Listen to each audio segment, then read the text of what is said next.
Welcome to Full Prefrontal, the show that exposes the mysteries of executive function. This podcast is a collection of conversations about the role of the prefrontal cortex, which impacts your focus, planning, problem-solving, emotional balance, and independence. So join us as we explore executive function and the science of learning. And now, here's your host, the founder of EXQ, Sucheta Kamath. Welcome back to Full Prefrontal, where executive function and self-efficacy, learning, and issues that help us become self-aware is what we tackle. I'm your host, Sucheta Kamath. My hope today is that through these meaningful and thought-provoking conversations, we can truly find a way to guide ourselves and take charge of our life. And just to those who are new to this podcast, a gentle nudge. If you haven't already done so, please be sure to follow us on our social media and share the podcast with your friends and colleagues. So help us spread the love. And now let's start with our conversation today about personal, interpersonal, and intrapersonal resilience. Each of us need to acquire skills to successfully build strong families and effective teams to lead a meaningful life. And that's why I'm excited to have our guest today. Her name is Dr. Taryn Marie Stejskal. Welcome to Full Prefrontal. How are you? Thank you. Thank you so much. Thank you for the warm welcome. I'm very well. How are you? Fabulous. And it's so interesting. You are going to be my first bridge conversationalist who is going to help us connect not just resilience in learners, but younger generation, but adults, and even those with leadership positions. So I'm very excited to talk to you. So this podcast is about executive function, which entails strengthening your adaptive capacities to self-regulate and self-guide, particularly so that we can effectively communicate, take good decisions, collaborate, and create those environments around us during challenges and roadblocks. So before I get into your expertise, I would like to know a little bit about your own executive function and your own self-regulation. As a child, what age did you become aware of it? And when did you come to realize that there's some changes you can make to your own approach to life? Yeah, that's I don't think anyone's ever asked me that before. So that's great. That's super fun. Well, you know that I have a background in marriage and family therapy and in neuropsychology. And so I'll use some of those psychological terms, but for anything that's not commonly used, I'll make sure I also define it, for our audience as well. But I think for me as a child, I remember always having a high level of what we would call in psychology, like self-monitoring, right? Yeah. So when we think about like self-regulation, this idea of like, how do we keep ourselves regulated, right? Emotionally, mentally, and sort of stay in balance, and what's our relative awareness about our own regulation.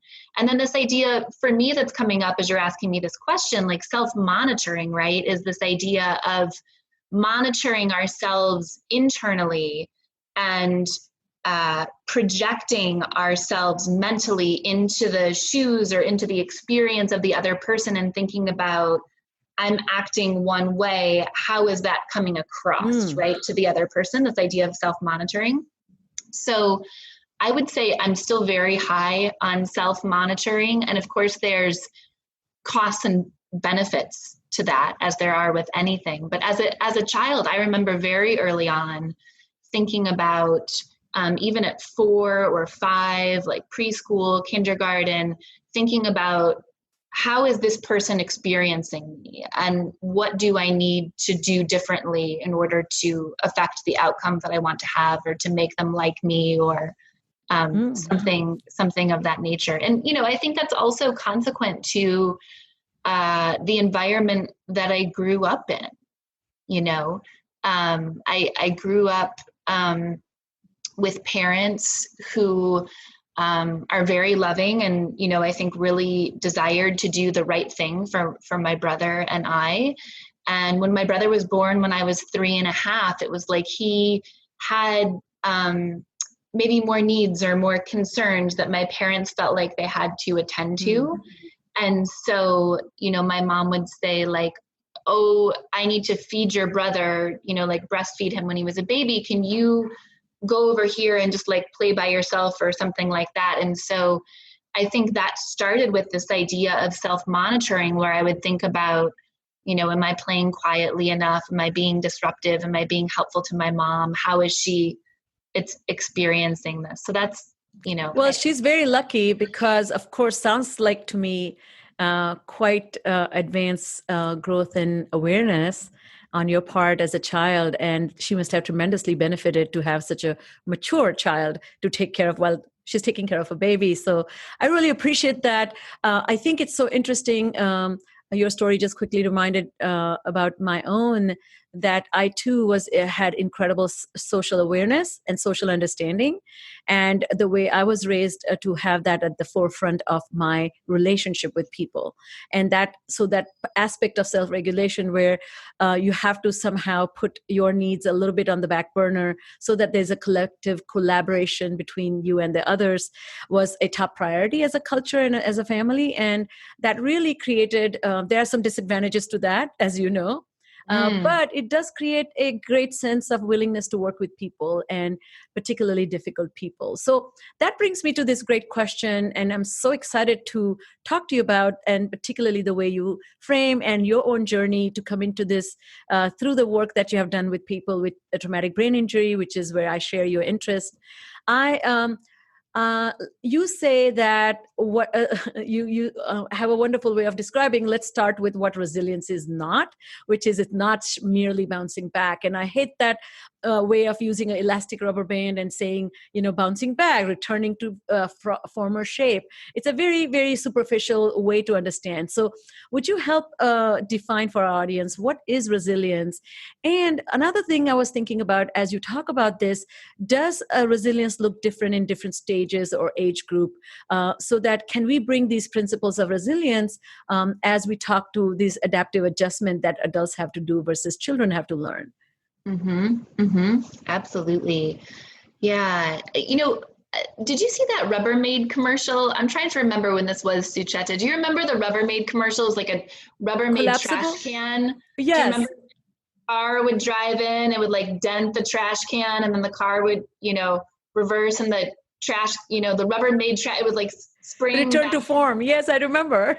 Or I can't remember when those were on, but I want to say like the 90s, right? Yes, so, I do. I have seen that. Okay, good. We're both dating ourselves, but that's all right. We saw reruns. Yes, it's all reruns. So, I think for a long time, there's so many words that we use in the English language and phrases, and they're very representative of how we think about the world. But when we really think about those phrases and start to pull them apart, we say like, maybe that's actually not what's happening. Maybe I'm just using this, call it as a cognitive shortcut, right, to describe what's happening. And so often I think we use this cognitive shortcut, right, which is this just kind of way of grabbing a phrase that we've heard without really thinking about it, intentionally or deeply. And I think that's what's happened with the phrase bounce back, right? Yes. And bouncing back works great if you're a Rubbermaid container. And when we think about resilience, one of my questions that I wanted to understand is not only what is resilience, but what is resilience not, right? And so if I just start with what is resilience, I have a very simple definition. Because when I first looked up resilience, the definition was really circular. It was like, to be resilient is to demonstrate resilience, right? And resilience is to be resilient. I was like, this doesn't make sense. And so for me, as I've interviewed hundreds of people and collected thousands of pieces of data, what's come to the fore in terms of a definition for resilience is this idea that we engage, right? We effectively engage in challenge, in change, in complexity that comes our way. And we allow ourselves to grow through that process to be enhanced rather than diminished. through those experiences.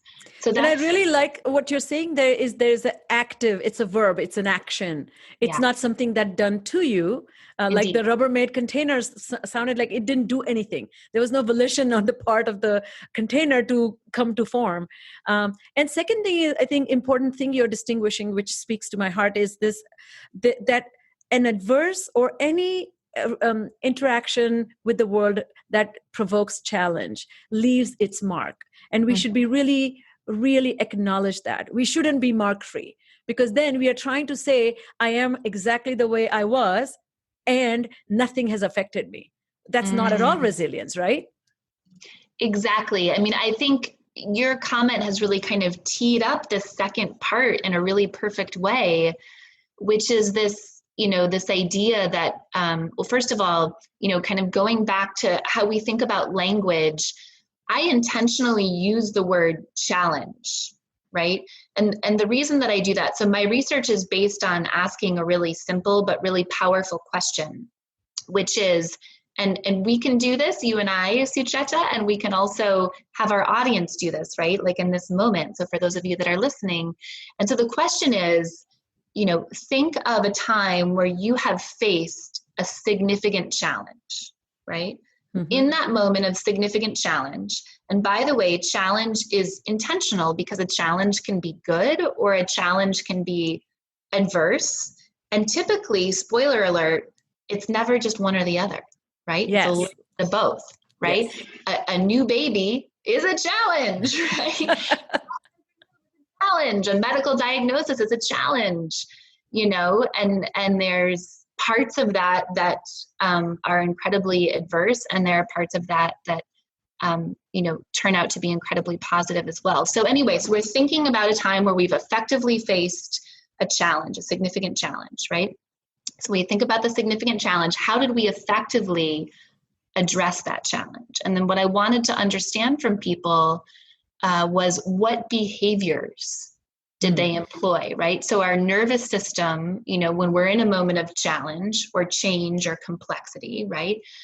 We have this we have a physiological response, and our nervous system says your three options are to fight, are to, fly or kind of run away, right? Or to freeze, right? Those are typically the three options that our brain gives us. And I wanted to say, what are the other options, right? Because those three options, they might promote resilience, right? But in this day and age, there's opportunity, I think, for us to think about what are the other behaviors that we can use to effectively address those moments of challenge, whether that's someone losing a job or figuring out how to work their current job and, kind of homeschool their children in the midst of a pandemic. Or, when we receive challenging information, a difficult health diagnosis, new information. And so I asked this question of hundreds of people, and I collected thousands of pieces of data. And from that, it gave us the 5 practices of particularly resilient people, which I'll talk about.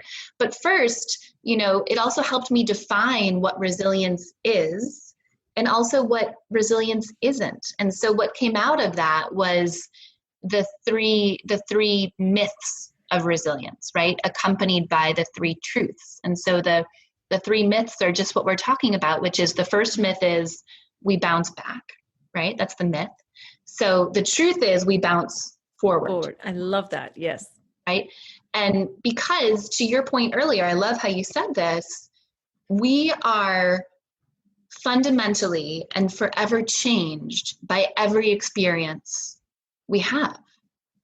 And that's supported also from a neurological basis, right? Every experience we have, right? This moment of doing this interview, for those of you that are tuning in as listeners, we are literally changing your lives. You're welcome, right? but as a result, hopefully in a great way, right? But as a result, some part of our brain, some neural connections that exist are firing and rewiring in different ways as a result of having the experience of listening to this podcast, right? So we're fundamentally and forever changed by every experience we have, let alone, the challenges, the changes, and the complexity, right?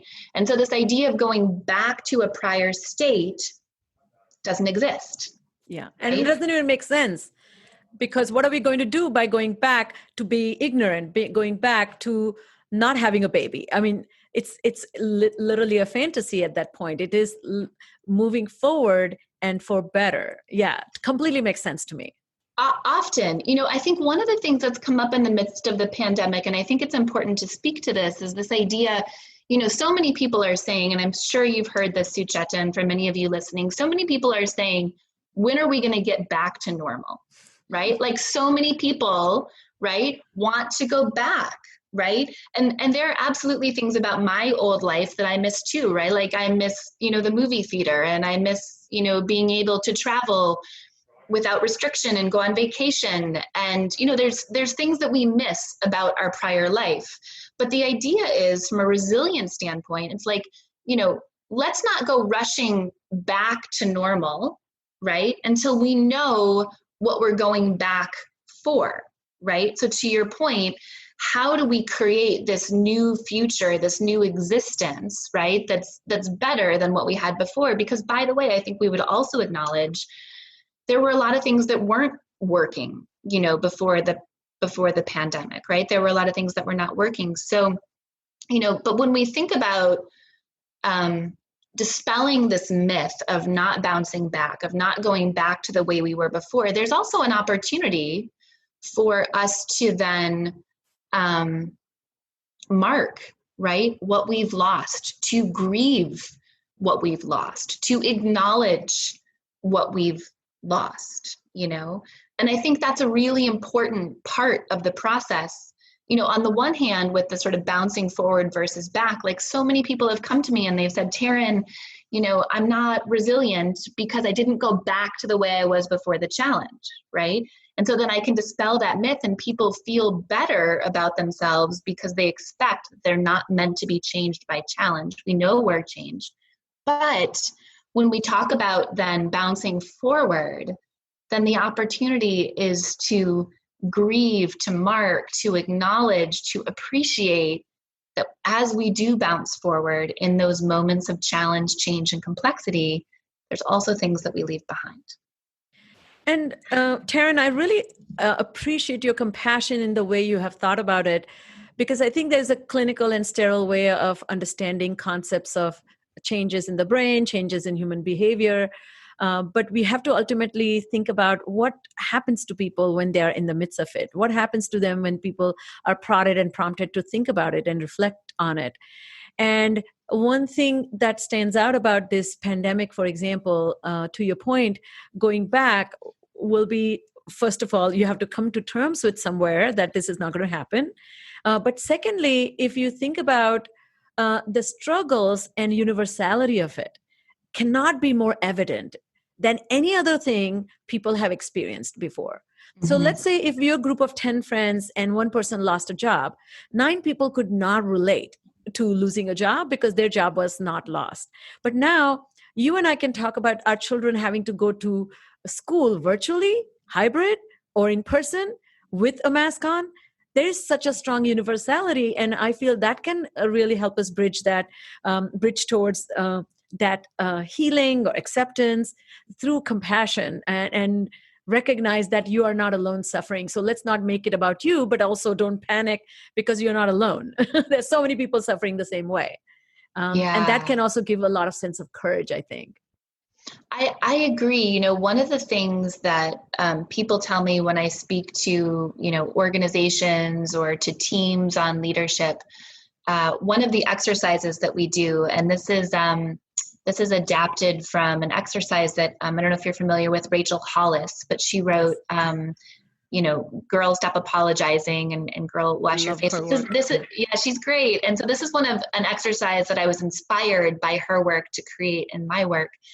And so it's an exercise where she does it at her conference, where for me, when I'm working with my clients, I write down like 10 or 12 questions professionally, right? So, and they're just yes or no questions, right?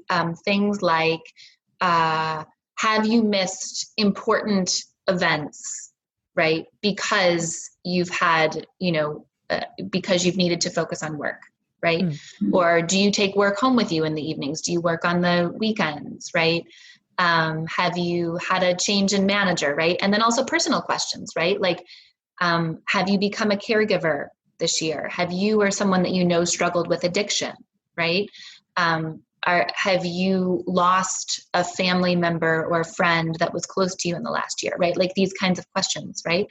And so what happens is we collect all the papers, right, from everybody. We say, don't put your name on it. We collect all the papers, and then we smoosh.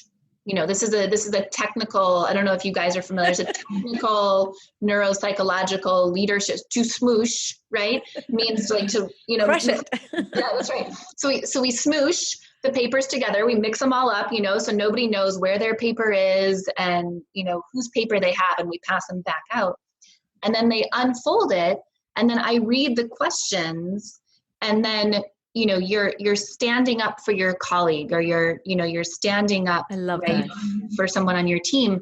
So you don't know who you're standing up for, but you can see in the room the visual representation, right? And there's not one of those questions that just one person stands up for, right? And one person doesn't just stand up one time, you know? And so the key takeaway is, one, we're all more alike than we are different, to your point. Like, yes, there's unique things about all of us. And in the midst of this pandemic, and even before, you know, whether we realized it or not, there's more universalities amongst us and amongst our experience and what we're facing if we go to that level. And two, we're not alone.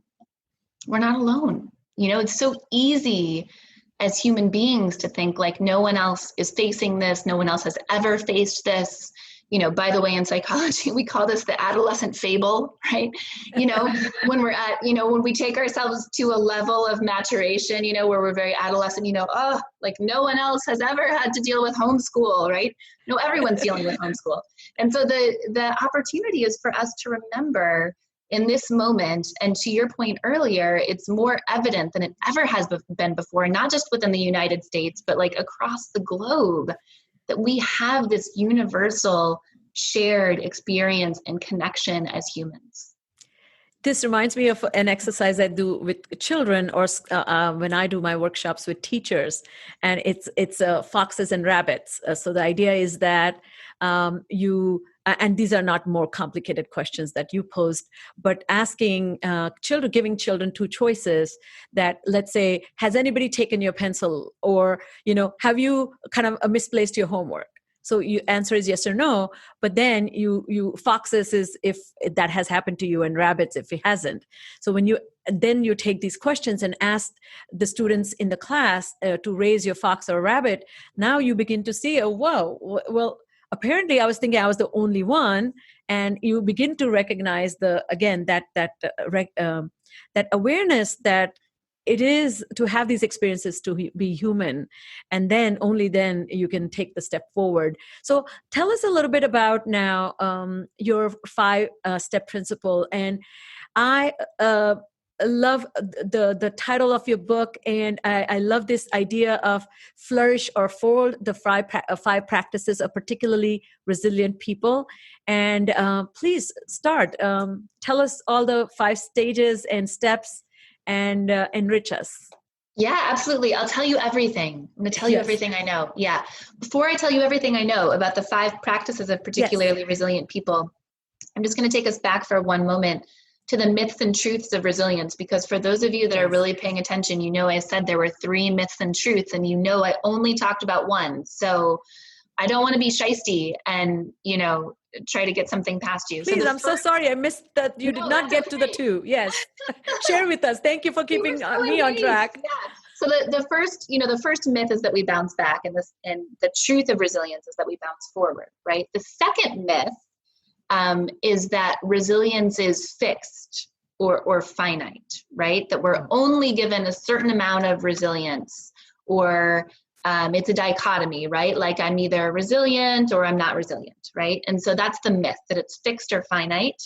And the truth of resilience is that it is dynamic and can be grown and changed and enhanced over time, just like we might increase our cardiovascular capacity or our muscle tone by going to the gym, right? So by way of facing challenge, change, and complexity, that's the best way to train our resilience. We don't have to face adverse circumstances in order to become more resilient, but that's sort of like the, the accelerator, for resilience. And then the third myth is that a lot of times we think or speak about resilience as though it's passive, right? Yes. And so if you think about, just think about how people often say, again, without questioning it, the cognitive shortcut of, Sucheta, time heals all wounds, right? How we say that.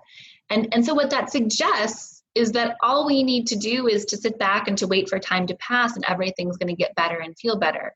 And certainly time does soften things. There's truth in that. And I think it's more akin to what Andy Warhol said, which is time changes things, but you have to change them yourself. And so the myth of resilience is that it's passive, and the truth of resilience is that it's active. I love that. And thank you for adding that clarity, because just as I wish in schools we have a class on executive function and class that talks about resilience as a process. So, process is to learn. It requires intentionality. And also, once you learn how to learn, you can learn anything. But learning how to learn can be individualized, it can be personalized. And that's exactly what I have been doing in my work. And the parallel I see in the way you're framing this idea that it also goes with the other framework that we are very familiar with, is that fixed and growth mindset.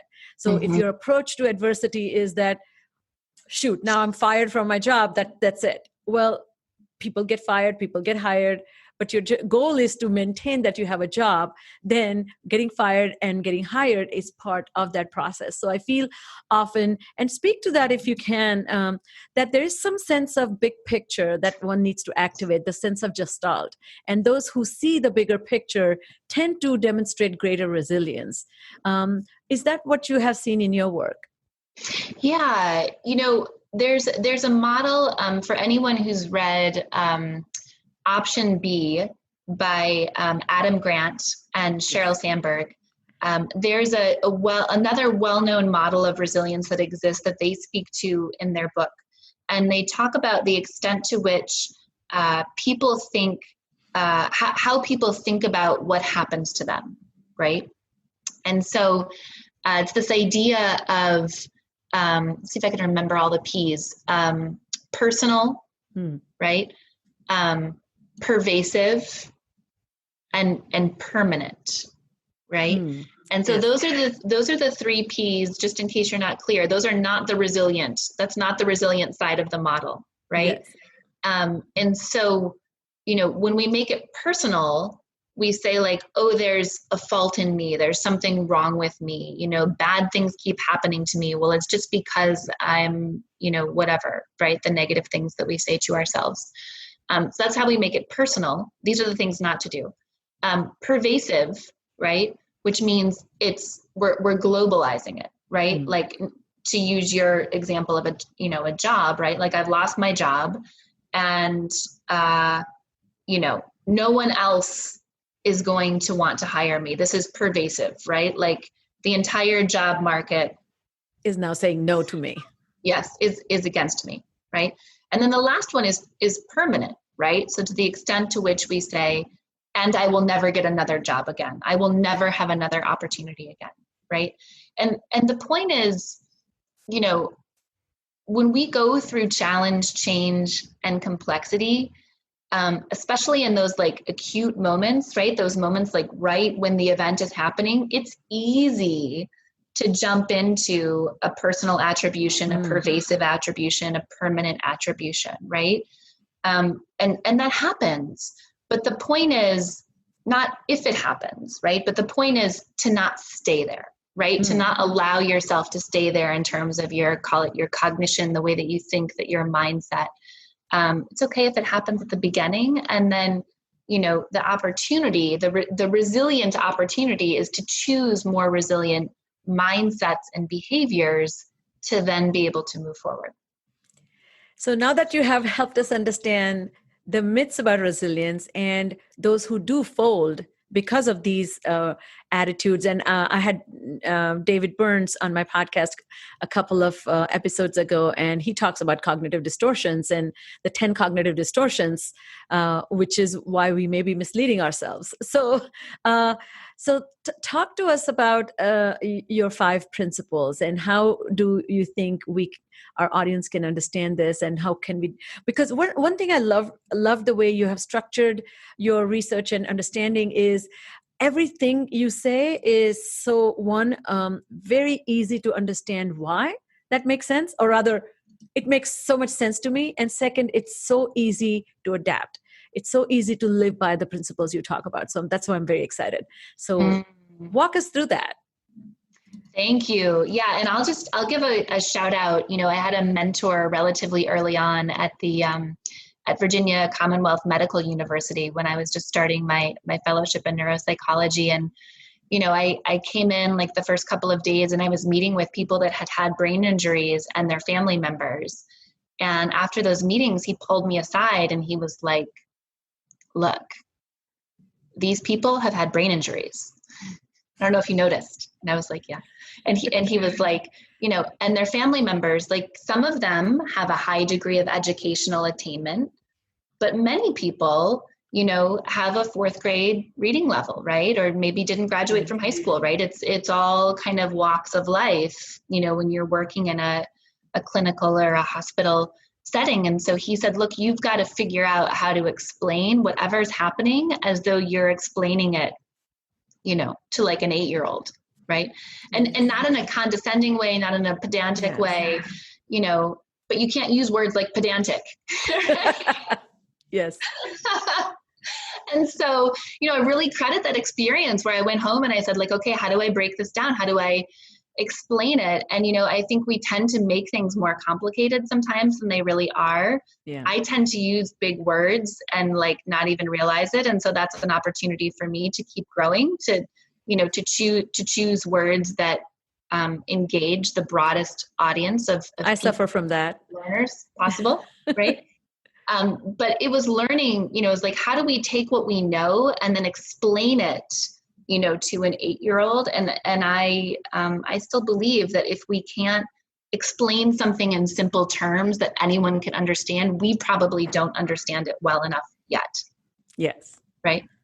Yes. Yeah. Yes. So the first one is vulnerability. Yes. Yeah.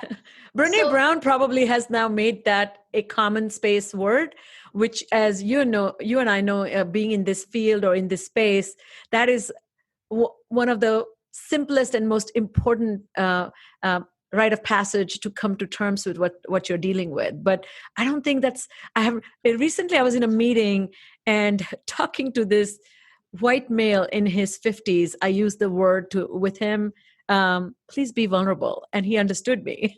I couldn't have imagined that before. No, yeah. Not meaning to stereotype. So tell us how vulnerability plays such a critical role. Yeah. Well, what I would say is, even if we understand the concept of vulnerability, and I would say that I don't think the concept of vulnerability is like widely understood. But even if we understand the concept of vulnerability, I think it's very difficult for most humans to be vulnerable in practice, right? And so, just what happened for those of you that are listening, tracking along, right? I just wanted to understand resilience. I wanted to understand the key behaviors that would make us more resilient in these moments of challenge, change, and complexity. So I asked this question, right? Think of a time when you faced a significant challenge. How did you effectively address that challenge? And then after interviewing hundreds of people and collecting thousands of pieces of data around those elements, when I looked at that qualitatively and coded the data, what emerged were these organizing concepts, or the 5 practices of particularly resilient people, the 5 things we can do. And so the first one, is vulnerability, as we've discussed. But what does that mean in this context, right? And it means that we allow our inside self, right, like our sort of internal self, to match our external self, right? So we allow our thoughts and our feelings and our experience, what's happening for us on the inside, to match, right, the version of ourself that we're showing to the world, right? Now, there are certain times when maybe it's not effective or advantageous to do this, right? But for the most part, being able to be in environments where, you know, what I say is we just run one operating system, right? We're not thinking and feeling and experiencing one thing, right? And then, you know, going to another. And so, you know, that's what vulnerability is. But, you know, according to Brene Brown, and given that that came out in my research, the idea is like, well, why are we not all living these like fabulously vulnerable lives, right? If we know vulnerability is important. And so what came up there was this idea of the shame bias, right? Which is the belief that, you know, Sucheta, if you tell, you know, your resilient story, if you share about something that you faced in your life, right? Typically we'll think more of you, right? Because we'll think, wow, Sucheta, she's so accomplished. She's got this podcast, all the things. And wow, look at this story. Look at what she's overcome, you know, look at what she's faced. But then for me, when I think about engaging my own vulnerability, or for many of us, right, the shame bias comes up, right, which is this kind of cognitive process that I coined, which is the fear around showing people who we really are, you know, because we often imagine that if people know or knew who we truly are, you know, the three L's would happen, right? They won't like us, people won't like us, they won't love us, and they might leave, right? And so, and that's the shame bias. And so, you know, I'll call it a thriver, right? After post-traumatic stress disorder. I would like to rename that post-traumatic stress response, but that's a whole nother podcast. You know, after having a stalker in high school and developing 2 decades of, you know, symptoms of PTSD at the diagnosable level. And, you know, I didn't want to tell people about that. You know, I thought that would threaten my credibility as an executive if people knew I had a mental health diagnosis that I was, you know, actively grappling with, right? Or had symptoms at the diagnosable level. And so I hid that for a long time. And the shame bias is what told me to hide that. You know, Taryn, if people knew that, they wouldn't like you, they wouldn't love you, and you'll probably get fired, or they're going to leave. Somebody's going to leave, right? And so as part of this work, I started telling people the truth about myself and about this experience. And I don't think there's anyone who didn't like me because of it. I don't think there's anyone who didn't love me because of it. There's probably a couple people who left, but, you know, they might have needed to leave anyway, right? We get to, you know, realign the people in our lives. And that's the power of vulnerability, right? And facing the inherent sort of fear or cognitive bias that we're going to be shamed or left or not loved or not liked or not accepted for who we are. And so it's the foundation of resilience. It's tremendously powerful. And when we think about leadership, you know, we talk a lot about empathetic leadership. We talk about authentic leadership, and authenticity and authenticity and empathy, right? They grow in the soil of vulnerability. I love that. And I think, again, to me, if you don't talk about your vulnerability, you are also kind of signaling that life has been easy for you. And to me, I'm never trusting those people for whom life has been easy, because the hardest work that life has made you do is the reason why you are willing to do more hard work. And I'm talking about the inside work, the work that makes us want to grow from inside out, not achieve and dominate and control. So people who receive this training of becoming humble, to me, they tend to do better anyway. So I love the way you're explaining to us. So how about the second component, that productive perseverance? Again, you have very cool ways of describing this, I have to tell you. It's just such a powerful and simple way to grab people's attention to important matters. So how do you explain that? Thank you so much for that. Vulnerability is often something that I talk about more just because, really defining what that is and then the shame bias associated with it. The other ones are a little simpler, or at least the description's a little shorter. So productive perseverance is the second practice of particularly resilient people. And this is the intelligent pursuit of a goal. And this idea that it's as much of an art as it is a science at times. It's knowing when we maintain the mission, despite challenge, despite facing adversity. And when, in the face of recognizing there's diminishing returns, we pivot in a new direction. And so a question that I often get about resilience is how are resilience and grit, right? Angela Duckworth's work, how are those alike and different? And I think grit is, the staying the course part of productive perseverance, right? The continuing, right, on our life's mission, no matter what, come hell or high water, right? And grit works really well when the landscape doesn't change, right? When everything stays the same. So I want to be a Navy SEAL. Well, there's a certain series of objectives to become a Navy SEAL. It's going to be hard, but I'm going to be gritty about it. And I'm going to become a Navy SEAL or graduate from the Naval Academy, right? Angela Duckworth collected some of her data from the Naval Academy. But, right, being gritty doesn't always work when the environment or the market is changing substantially as it is right now, right? And so we have this opportunity relative to the second practice of particularly resilient people, productive perseverance, to take a step back and say, are these still the right objectives? Are these still the right goals? Is this still the right strategy? Is this still the right plan? If yes, all right. And if no, then let's pivot in a new direction, right? So the sort of the converse, right, of being gritty and staying the course is not turning the ship soon enough, right? And there's great examples of that too, right? Like Kodak, Blockbuster, they were super gritty, but they didn't realize, right, that the landscape had changed. And I think something else that's important just to recognize here around productive perseverance and the intelligent pursuit of a goal, something that's really meaningful for people is oftentimes, especially as we get older, we're afraid that we missed our chance. We're afraid that it's too late to do something that we've always dreamed about doing. And, what I loved when I turned 40, I saw this, meme on Instagram or something like that. And it said, when they were 40, right, Julia Child was still working in advertising.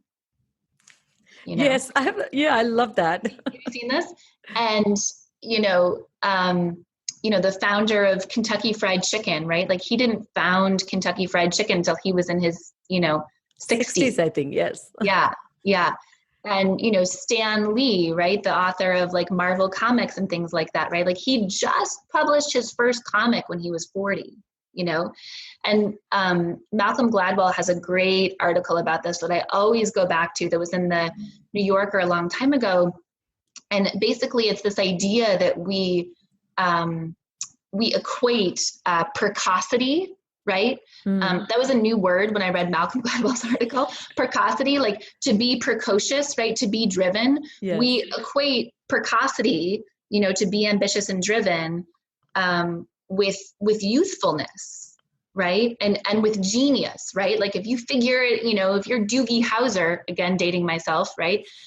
Physician, right? Who gets through medical school at 16, then we think of that as we equate that with genius, right? Yes. But often, what we find is that we come into our zone of genius, or we come into a new zone of genius later on in our life, right? And so one of the takeaways from productive perseverance is this idea to not allow ourselves to believe that solely based on age that we've missed our chance. Several thoughts come to my mind, but I'll share one idea that Malcolm Gladwell talks about this cultivated curiosity. He says, I always do my work by going to the New York Public Library. And when I am looking at a book, he said, I don't like this going to the internet because there's something called next to the book that I'm looking at, there are 2 books to the right and 2 books on the left that he always likes to look at and see what are those books about. And so that exactly speaking to that, in order to that productive perseverance, that identifying the goal, and people who are really good at that recognition of that situational intelligence to shift the goal based on the context, and a newly defined norm for yourself. What if you have changed and your goal is no longer the one goal that you are pursuing? And so kind of having that openness to it is a great sign of resilience. I love that. So how about the next 3? Walk us through, I'm being very mindful of your time. So walk us through what the next 3 ideas are. Yeah, we'll do the next 3 at like sort of lightning pace, but I know that all of you are going to be able to follow along. So the third practice of particularly resilient people is the practice of connection, right? And when we think about connection, a lot of times people go right to like external connection. And it's important for us to realize that connection is really twofold.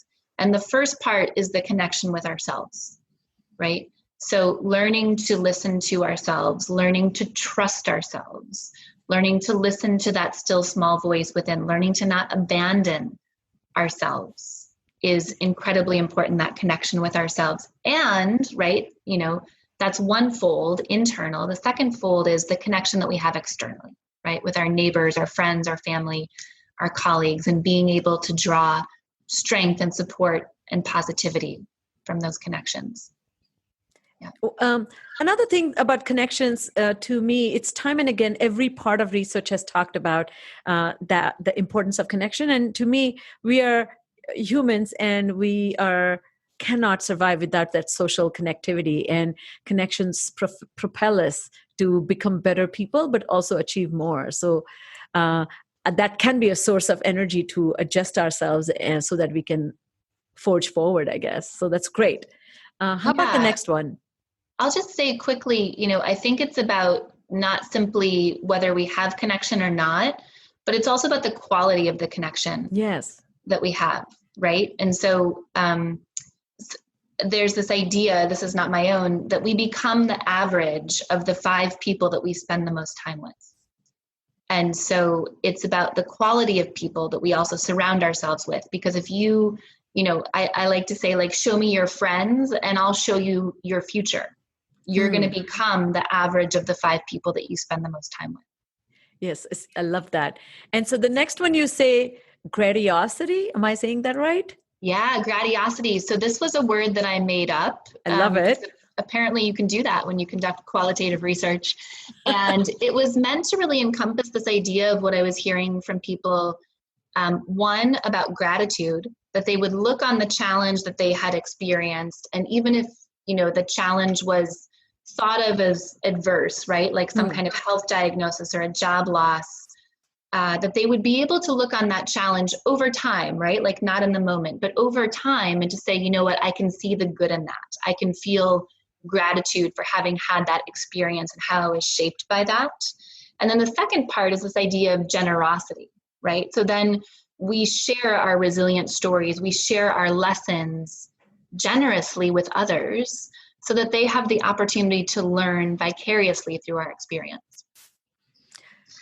And I think I love that word because it kind of, in a way, grand generosity. It's like has that grandiose, over the top indulgence in being generous. And in my work, I talk about the concept of generosity of spirit. So generosity, I think people also have a very limited sense of how it applies to, and often people think that we are being generous with our time or treasure or talent. But I feel, how about becoming generous with our spirit, which is accommodating all variations in human folly and with great respect and love, becoming a better tolerant community, I guess. How about the last one? How about the possibility? What do you mean by that? Yeah. So if you kind of think of these practices on a continuum, right? Like vulnerability, I'm learning, is really about, that's a foundational element to resilience. It's foundational to connection. It's foundational to the generous aspect of like sharing those stories. We have to be vulnerable on some level. And then possibility, if you kind of think about it on a continuum, is really one of the highest order practices of being resilient. And it's being able to navigate this polarity that exists when we face challenge. And so the Chinese character for crisis is the character for, it's the compilation or combination of the crisis for danger and the character for opportunity. And so possibility is about being able to navigate the inherent polarity that exists in any challenge, where there's an element of danger and there's an element of possibility. And how do we both acknowledge the danger and also harness and engage with the opportunity or the possibility that exists in any moment? Well, Taryn, I'm so happy that you found time for us to be on this podcast. Those who are listening, please know Dr. Stejskal's work is available to you, not just in a form of a book, but she's taking a new direction, which is she's offering a course. I highly encourage to follow her on her social media. We will be linking information about her work and possibility of taking this course in our website in the show notes. So please follow up with that. And once again, this is Sucheta Kamath. Thank you for being with us on this podcast, Full Prefrontal, Exposing the Mysteries of Executive Function. Thank you so much, Taryn, for being with us. Thank you so much. My pleasure. Great to be here. Thank you. Thank you for listening to Full Prefrontal, Exposing the Mysteries of Executive Function. To contact your host, Sucheta Kamath, and learn more about her work on improving executive function, visit her website at exqinfiniteknowhow.com. That's www.exqinfiniteknowhow.com. Tune in next week for another informative episode of Full Prefrontal, hosted by the founder of EXQ, Sucheta Kamath.